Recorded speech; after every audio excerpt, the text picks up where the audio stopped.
Good morning, this is Garry Glaub in Mooresville, North Carolina. Today we are on lesson 52 of the Gospel of Luke, and we're covering Luke chapter 23, verses 1 through 25. This one's called, He Opened Not His Mouth. No matter how many times I read the Gospels, when I get to the passages about the arrest, trial, and crucifixion of Jesus, it is a burden to read, just a heaviness in my soul to think of all Jesus endured for me.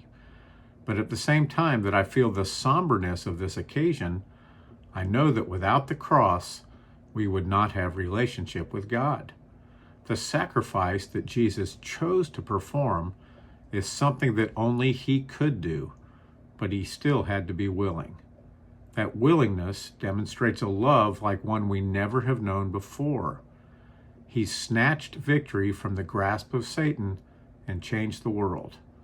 Again, none of this was done to Jesus. It was done in God's will because of what Jesus chose to do for us. We should feel the heaviness of this burden, but because of the cross, that burden has been lifted from our shoulders. Our burdens are now light, and the cross is the reason to celebrate. Let's read our first passage. Luke chapter 23, verses 1 through 5 says this. Then the whole multitude of them arose and led him to Pilate, and they began to accuse him, saying, We found this fellow perverting the nation and forbidding to pay taxes to Caesar, saying that he himself is Christ, a king. Then Pilate asked him, saying, Are you the king of the Jews? He answered him and said, It is as you say.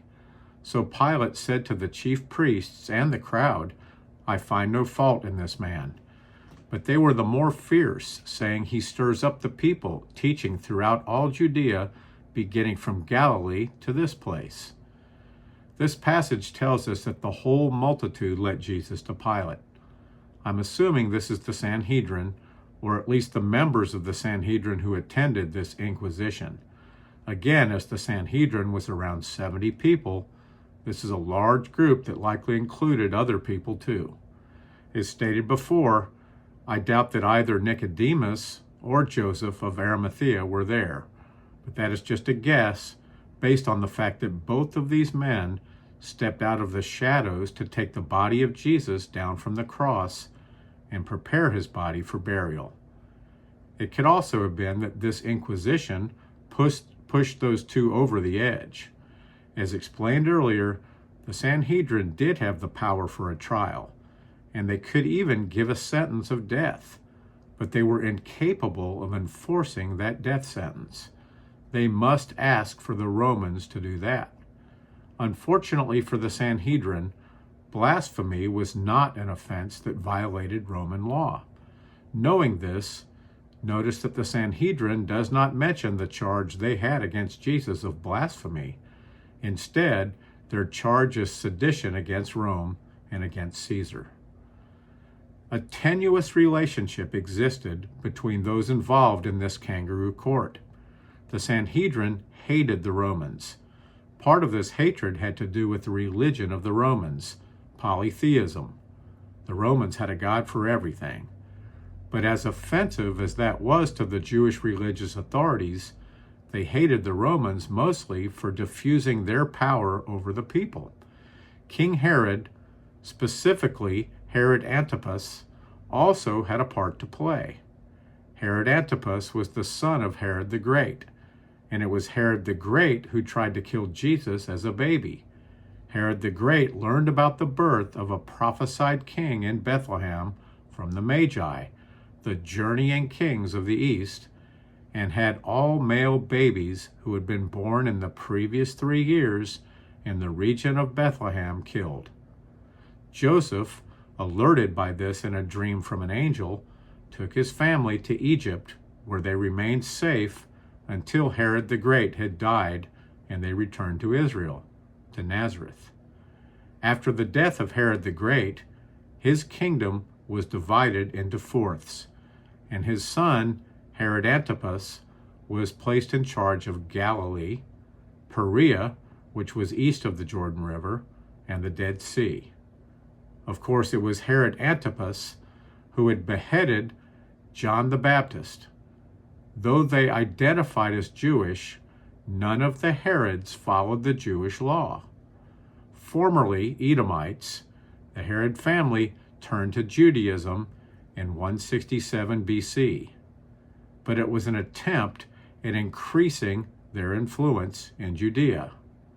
Antipater, who was the father of Herod the Great, had an Edomite father and a Jewish mother. Antipater and the rest of the Herod family were Jewish in name, but remained culturally Roman. Herod the Great demonstrated allegiance to Rome and to Caesar, and was involved in large building projects like updating the Jewish temple and building the fortress at Masada and the port city of Caesarea. The Herods had no affinity for the Jewish religious authorities, nor did the Jewish religious authorities have any affinity for the tetrarchs of Herod. Pontius Pilate also had his issues with Herod Antipas, and it mostly concerned jurisdiction.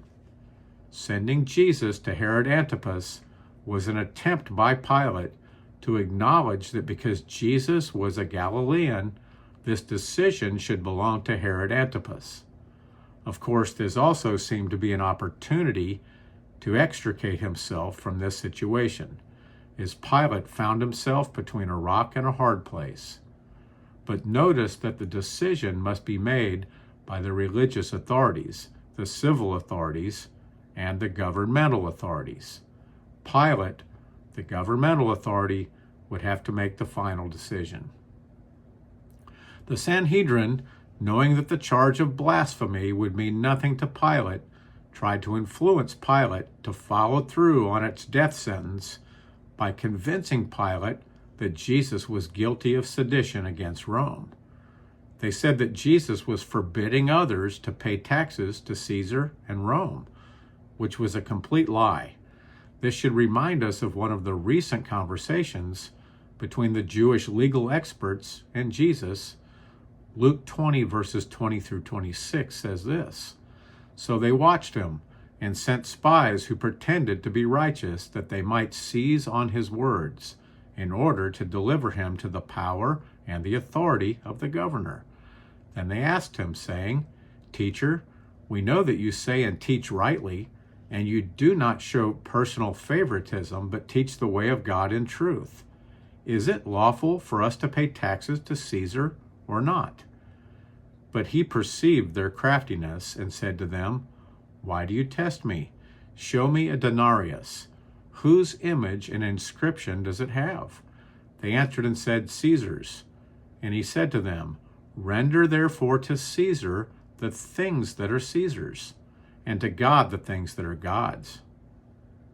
But they could not catch him in his words in the presence of the people, and they marveled at his answer and kept silent." Of course, the Sanhedrin was guilty of breaking God's 9th commandment, as they were lying, bearing false witness against Jesus. Of course, breaking this commandment was a small price to pay to achieve their goals. Notice the other charge of the Sanhedrin, that Jesus claimed to be the king of the Jews. The Romans had conquered Israel, and consequently, Caesar was their king. But this claim also involved Herod. Herod the Great had been named the king of the Jews by Caesar. And when Herod the Great died, and his kingdom had been divided into 4 parts, none of those tetrarchs were officially named as the king of Israel by Caesar. But if Jesus had claimed to be the king of the Jews, that claim had more to do with Herod Antipas than it had to do with Pilate. After all, Jesus did not claim to be king of Israel, but king of the Jewish people. We can see that this was not an issue for Pilate, as he asked Jesus if he was the king of the Jews. Jesus responded, "It is what you say." And Pilate said, "I find no fault in this man." Well, that was not good news for the Sanhedrin. The charges of the Sanhedrin increased. They claimed that Jesus was stirring up all the people, teaching sedition against Rome to the people of Galilee and all of Judea. Certainly, Pilate felt forced into a corner. It was a feast week, and the population had increased greatly. Pilate did not need a riot, for that would make him look like a weak leader if Caesar received news of this. Pilate decided to pass this awkward decision on to Herod Antipas, who just so happened to be nearby. Let's read the next passage. Luke chapter 23, verses 6 through 12 says this.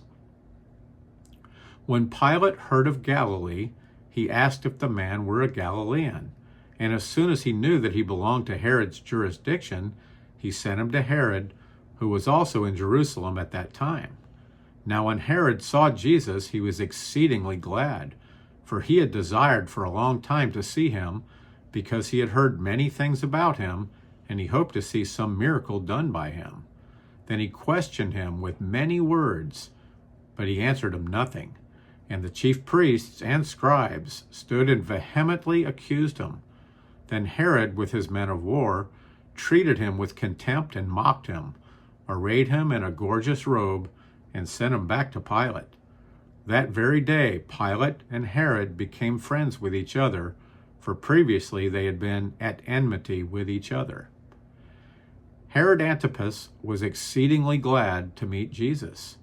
According to both Matthew and Mark, part of this was wanting to find out if Jesus was John the Baptist alive again. Of course, to appease his wife, Herod Antipas decapitated John the Baptist, who had spoken out both publicly and privately against Herod's marriage to his brother Philip's former wife.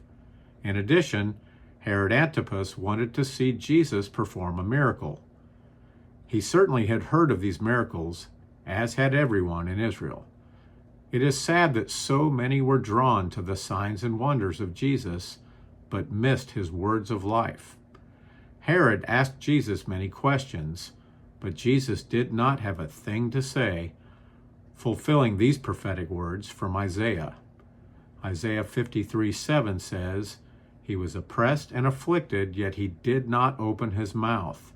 He was led like a lamb to the slaughter, and as a sheep before its shearers is silent, so he did not open his mouth." Jesus did not defend himself because the cross is what he came to accomplish. Herod Antipas mocked Jesus and put a robe on him because of his claim of being the king of the Jews. Though Herod Antipas and Pilate had been enemies up to that day, they became friends after this event, as Herod Antipas felt included in a governmental decision. But neither Herod Antipas or Pontius Pilate thought this was a crime worthy of a death sentence. Herod sent Jesus back to Pilate. Let's read the next passage. Luke chapter 23, verses 13 through 25 says this. Then Pilate, when he had called together the chief priests, the rulers, and the people, said to them, "You have brought this man to me as one who misleads the people, and indeed, having examined him in your presence, I have found no fault in this man concerning those things of which you accuse him.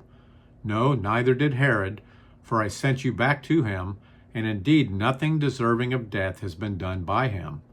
I will therefore chastise him and release him, for it was necessary for him to release one to them at the feast." And they all cried out at once, saying, "Away with this man, and release to us Barabbas," who had been thrown into prison for a certain rebellion made in the city and for murder. Pilate, therefore, wishing to release Jesus, again called out to them, but they shouted, saying, "Crucify him, crucify him." Then he said to them the third time, "Why, what evil has he done? I have found no reason for death in him. I will therefore chastise him and let him go." But they were insistent, demanding with loud voices that he be crucified, and the voices of these men and of the chief priests prevailed. So Pilate gave sentence that it should be as they requested, and he released to them the one they requested, who for rebellion and murder had been thrown into prison, but he delivered Jesus to their will.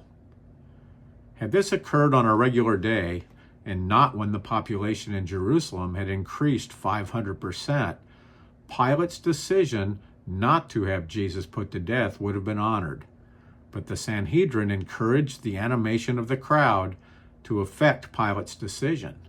Certainly, Satan had a part to play in this as well, with demonic influence of people in the crowd. Once again, Pilate did not want his actions to be perceived as weak by Caesar, but he also did not want a riot on his hands. There had been enough problems between the Jewish zealots and the Romans. Pilate thought he had another way out, as there was a Passover tradition of setting a prisoner free. As the masses of people had followed Jesus all over Israel, Pilate was certain that the crowd would choose to have Jesus freed. The other choice was Barabbas, a thief and troublemaker. But Barabbas also was an insurrectionist and had been accused of murder.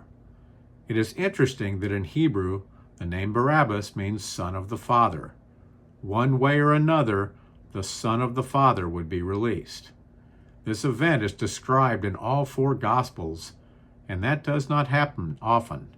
The crowd was given the power to choose between Jesus having his sentence commuted and Barabbas having his sentence commuted, and the crowd chose Barabbas, a murderer instead of an innocent man.